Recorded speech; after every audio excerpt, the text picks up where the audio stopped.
Hey dudes, welcome to Splat from the Past, the only 80s themed horror and sci-fi show where things can get totally radical. And if I don't sound upbeat today, it's because things are totally heartbreaking. One of my all-time comedy idols passed away last night at the age of 75. Penny Marshall, yes, Laverne DeFazio, passed away, and I'm just so devastated. I'm gonna sit here and just talk about my thoughts and my feelings about the whole matter, because I haven't felt this sad about losing a celebrity idol since Jerry Lewis last year. And I was too broken up about doing one about Jerry Lewis last year, but but as broken up as I am about losing Penny, I felt I had to speak out for her because she made such a huge contribution to both comedy and to the female gender. She really empowered women and empowered comedy. It intertwined. I mean, nobody has ever had a career like Penny Marshall, and she was the first one to have a career like she had, because she was on a popular sitcom for 7 years, and then a few years after the sitcom ended, she became a very successful female comedy director and had several box office hits. And that was just it's an accomplishment and a half. Nobody can ever have an accomplishment like that. I mean, I'm sure other people did, but Penny was really a pioneer in that, because no other woman had ever accomplished anything like that. Last year, I had the honor and the privilege to interview Penny's daughter, Tracy Reiner, on here, and it was when the show was visual, and I was pre-recording it and stuff. I'm just so embarrassed that I had to interview Tracy the way I did at that time. If I had my druthers, I'd go back and wait a while before interviewing her, like maybe earlier this year when the show became like this, audio only, which became audio only last summer, but still, I'm so embarrassed by that. But I was so grateful to the fact that Tracy gave me her time, and I got to talk to her a little bit about her mother, and we got to talk about just what a genius she is and was. And I just when I got the first notification that Penny had died this morning on Facebook, I couldn't believe it. I mean, it hit me like a ton of bricks, because ever since I was about 4 years old, this woman has been there. She was there on the TV with Laverne and Shirley. I remember Jumpin' Jack Flash was the first movie she directed that I saw, because it came out when I was 3, and in 1987 I saw it on HBO, and that was her only movie directorial credit at that point. Then a year later, Big came out, and then from there, saw Awakenings, A League of Their Own, The Preacher's Wife, Renaissance Man, etc. And her movies were very entertaining and had positive messages, I thought. And Jumping Jack Flash was her first movie that she directed. I know that she was a replacement for Howard Zieff, who was originally chosen to be the director, and he left for whatever reason. And she took that movie, and it was just, it was a typical standard studio formula picture and a vehicle for Whoopi Goldberg. But she took that movie and ran with it. She put all her friends in that movie, all her celebrity friends that she had worked with or she had known for years, and put them into this movie.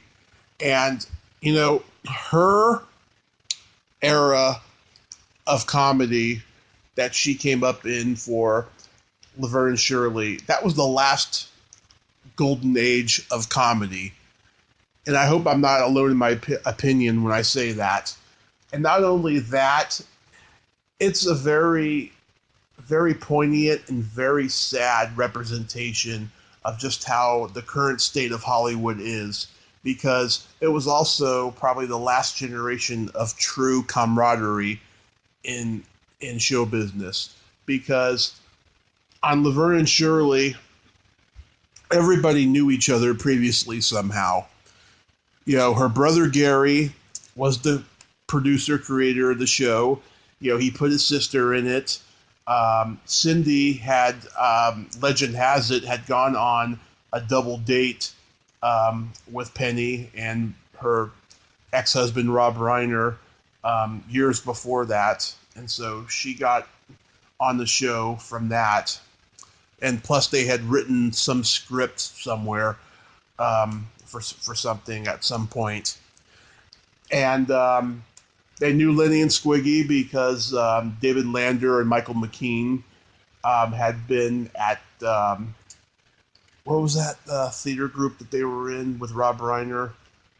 Let's see. Wasn't the Committee. Oh, the Communication Gap. Oh, the Credibility Gap it was, sorry. The Credibility Gap. And they got on because of that. Phil Foster played the father because Gary had written one-liners for him years before. And Betty Garrett, I can't remember how they knew her. I think maybe she'd been on The Odd Couple or something like that. But anyways, they all knew each other somehow on that show. And that was true camaraderie. And Cindy was very loyal to her talented friends. She would put everybody she worked with before and that she was close friends with, outside of work, in her movies and her projects. And that's just very rare today. It's like in today's Hollywood, it's all about money. It's all about, who's got social media followers. It's got everything to do about how good everyone looks. Penny didn't have the luxury of the internet back in those days. She got to put whoever she wanted in films. And she put so many talented people that she used over and over again, like Michael McKean and Ed Begley Jr. and, Tom Hanks, John Lovitz. Just so many talented people that she would put in the movies because she was loyal and she cared about her friends that were extremely talented. And, I've only know things that I've heard her say in interviews. She, had a very challenging childhood. Her mother was very challenging to live with, and she probably became funny because her mother was very eccentric and challenging. And, her brother Gary basically saved her life, basically, when she got into show business, because she was married to Tracy's dad for a while, and I guess things got bad, and then they got divorced, and then Penny brought Tracy with her out to Los Angeles, and then show business came into their lives. And again, I mean, this just shows how amazing the whole scenario is. The fact that Gary, just like her, was very loyal, and there was so much camaraderie there that Gary put his sister in some things, and Penny put her friends in lots of things. I mean, it's just the camaraderie there is just unparalleled. But Penny, she really opened the door and empowered women in show business because there were no female directors. There became female directors in the early 80s with Susan Seidelman, Amy Heckerling, Martha Coolidge, etc. But Penny had to really prove herself because she was on a popular sitcom. Everyone in the entire world knew her from that sitcom, but nobody cared, I should say, the fact that she directed. And I don't know what she did, but she had to prove herself, and she did. She proved herself a million times the world over. I'm surprised she never won the Academy Award. If she was nominated, I can't remember, but she should have. Especially for Awakenings, which was probably her most dramatic of all the films that she directed. And, on Laverne and Shirley, there was such a camaraderie and such a chemistry between her and Cindy Williams. They were the Lucy and Ethel of that show, of the 70s, whether they care to admit it or not. They were just as great, if not better, than Lucy and Ethel. And there was a lot of talk that, there was a lot of ego behind the scenes, and they didn't like a lot of the stuff that they were given, a lot of the scripts. There was always trouble with the scripts that were being, written, and they didn't like a lot of the stuff. And, there was like a big conflict with Cindy's manager about over how many lines and jokes that she gets in an episode. And there was a lot of fighting, and allegedly the fighting was so bad that people could hear them miles away from their trailers. But I believe in my heart of hearts that Penny and Cindy absolutely adored one another and loved one another. But when you're on a successful and popular sitcom, there's a lot of troubling doubt. People have a tendency to believe their own publicity when they are on a popular series. And there's a lot of gossip and ugly rumors that go on when that happens. And people don't know how to separate the news from reality. And they don't know, if their friendship can continue because they have become commodities. Commodities no priceless than a bar of soap, or toothpaste. They've become money making entities. And I really think that Penny and Cindy just absolutely adored one another and loved each other. And Penny was just an amazing woman. And she was, to me, in my opinion, Penny Marshall is the undisputed queen of comedy.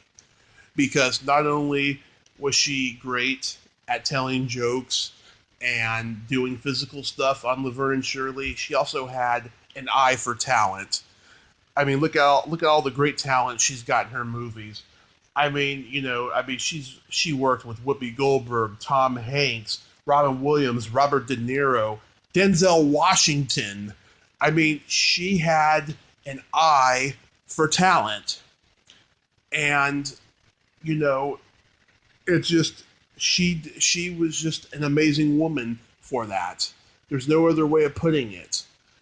And I think that her legacy is that she represents the last golden era of comedy, and what she did could never be replaced, and that she will always be the queen of comedy. She grew up in an era when there was greats like Martin and Lewis and Abbott and Costello and Sid Caesar on Your Show shows. I'm sure she watched that show and she had no idea that she was going to marry Carl Reiner's son like 20 years later. I'm sure she had no clue whatsoever that that was going to happen. And I'm sure she watched I Love Lucy, and I'm sure she used all of what she saw as a reference point for the show. Like the show called for slapstick, and I'm sure she thought to herself, "Oh, I know what to do. I grew up watching it."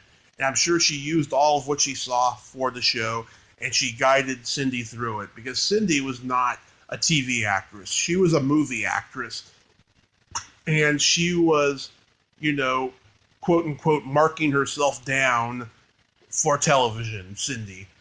Because back in those days, if you were doing television, it was a step down from movies. It's not like that anymore. Now you have to do everything. You have to do movies, television, commercials, everything to succeed in acting and show business. It's a whole different animal, whole different ball game now. And I think that Penny, she really had an infectious energy that I'm sure just elevated around the set of Laverne and Shirley, and she made everyone's performances much better than they probably were expected to be. I mean, with her chemistry with everybody on that show, with Michael McKean and David Lander and Eddie Mecca, and even Carolita White, that she could split an atom, and it was never the same again. Like everything that she did, she never did the same thing the same way. It was always different, and it was always creative and original. She could do it all. She could crack wise, she could do Chaplin-esque slapstick, and she could break your heart during the dramatic moments of the show. And there's no more talent like that in today's Hollywood, especially in comedy. I mean, there's some great women comics out there, especially in the stand-up world, which is my field. Stand-up world, we got comedians like Tiffany Haddish and Amy Schumer and Whitney Cummings and Nikki Glazer, and of course in the improv, the improv front, which is Penny's field. Today we got Melissa McCarthy and Kristen Wiig and people like that, but Penny had an unprecedented talent that could never be duplicated, and it could never be seen again. It just can't. She was a truly unique original, and she had a mass appeal. I can't put my finger on what the mass appeal was because, she was this wisecracking Italian tomboy from New York. And she was a pretty lady. I mean, she wasn't gorgeous, but she was a pretty lady. And she had a great body on her in her day. But she had a twinkle in her eye. She had a spark. She had just this glee about her. That may be what it was. That may be what her mass appeal was and what her spark was. And it can never be duplicated again. As a lot of you out there know, the past 3 years that I've been pursuing show business, I've gone to a lot of conventions, a lot of film festivals. I've met all my idols. I've interviewed a great deal of them on here, and more, and then some.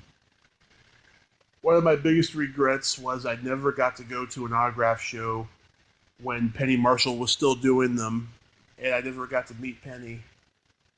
Cindy Williams is one of my favorite actresses of all time. I hope to God that I get to meet her at a convention or a signing or something in the next few years. Heck, I would love to have my own sitcom where Cindy plays my mother. And it's all in God's hands. if that will ever happen. But I'm crying. I didn't even know Penny personally, and I'm crying. I mean, it really is like losing a relative, you know. Turning on the TV throughout my childhood, I'd see Laverne and Shirley reruns on TBS and then later Lifetime Movie Network and just laugh my ass off. Just laugh my ass off at how funny she was and how talented she was. I'd watch her movies, and even though she wasn't in her movies, just her energy was there. Her talent was in there.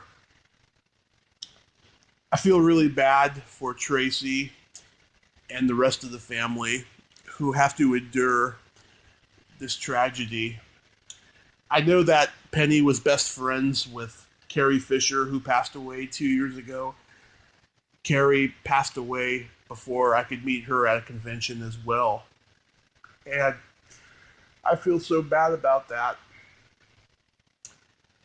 If you listen to the episode I did around this time about a year ago with Lisa Jane Persky, you can hear her telling me some little anecdotes about Penny and Carrie Fisher that are great.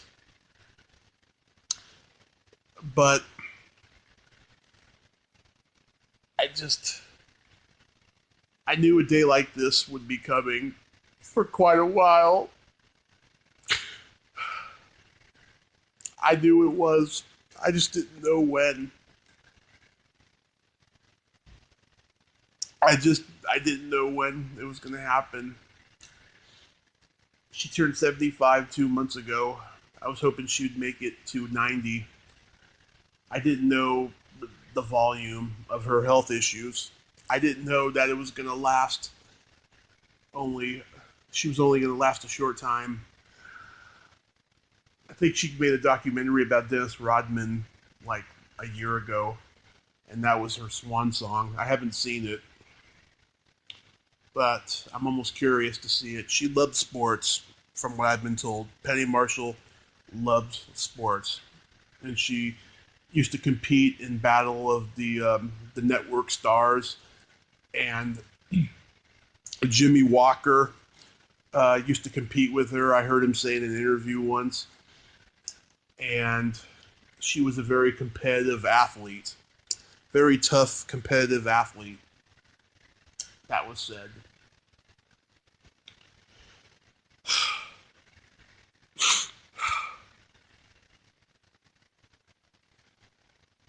I was watching A&E biography on Laverne and Shirley that was made like 20 years ago or something, and the last clip of Penny's interview, she did this smile, and I just started sobbing and tearing up because I'm never going to see that again in modern day. I never got to see Penny up close and meet her. I heard she was very nice. She was very gracious to her fans. But if you bothered her in public, especially if she was going to a Lakers game, she would be just fucking pissed off. And there's footage of assholes, there's footage on YouTube of assholes approaching her like that at games.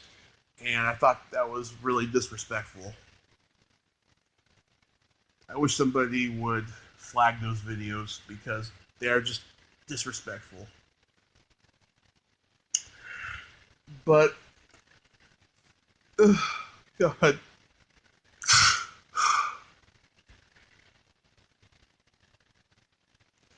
She is the undisputed queen of comedy,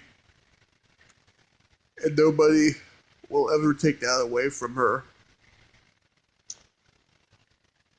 Her body of work, Her contribution to the industry is just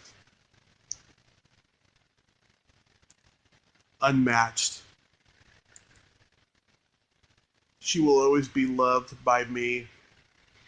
She will always be she will always be my comedy muse, my comedy idol,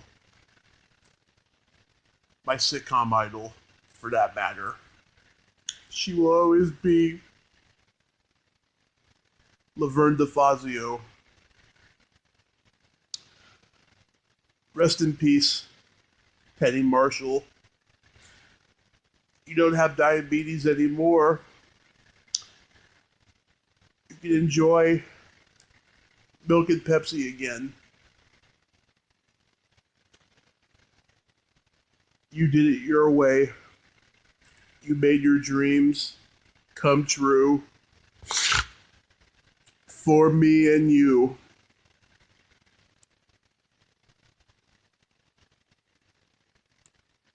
Until next time, this is Tommy Throwback Kovac saying there's no shame in living in the past because the present really sucks right now. God bless and later, dudes.